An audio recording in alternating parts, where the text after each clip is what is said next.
The wise servant.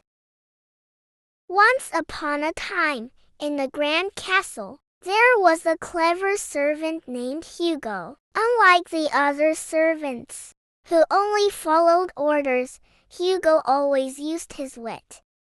One day, his master, Lord Bramble, received a golden goose as a gift. It was said that anyone who touched it without permission would stick to it.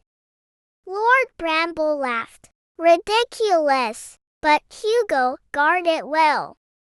So Hugo placed the goose in the royal barn and stood watch.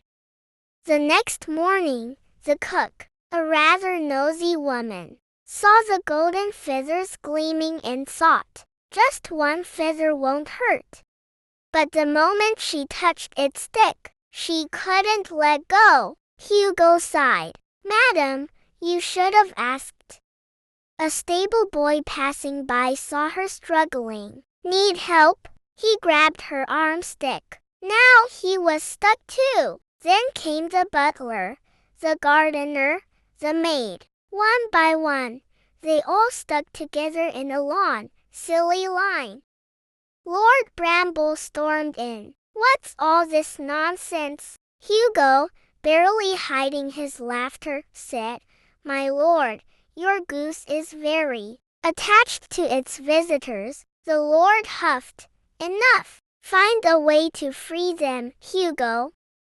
Hugo, being wise, went to the village and found an old woman who was known for breaking spells.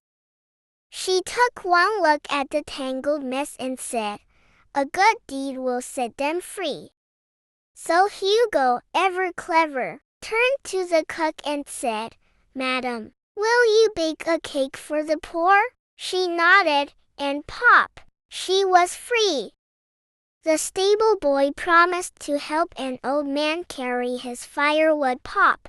One by one, each person agreed to do a kind act, and soon they were all unstuck. Lord Bramble was so impressed that he rewarded Hugo with a purse of gold, saying, A servant with a sharp mind is worth more than 100 golden geese. And from that day on, Hugo was not just a servant but the castle's wisest advisor. Thank you for reading the story with me. Please subscribe Olivia's Storybook Corner for more fantastic stories. Bye-bye.